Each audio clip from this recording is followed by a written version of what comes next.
Hi, I'm Jamie from Bathroom Brands, and today I'm going to show you how to clean your thermostatic cartridge. So all we need to do is put it under some running water and take a brush against these filters, and this will help to remove any debris, swarf or impurities that are found within the pipeworks. Now, if needed, you can leave this in a solution of water and vinegar overnight or a descaling solution. Prior to that, we'd recommend you remove these O-rings, and now we'll show you how to do so. These are the tools required for this task. As mentioned, we'll firstly remove the O-rings from the thermostatic cartridge. Just pinch evenly two sides, push forward and gently roll off the O-rings. Do that for all three, remembering the number pattern that they came from.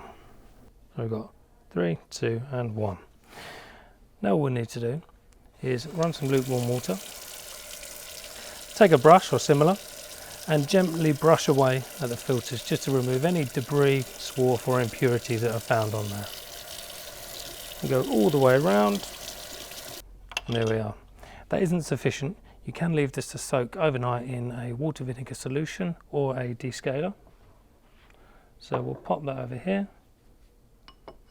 and leave that until tomorrow. Now we'll remove the cartridge from the solution. Give it a rinse off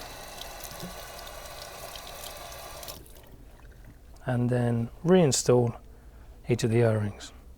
The cartridge is now prepped to be re-greased and reinstalled into the thermostatic shower valve. Thank you for watching this video.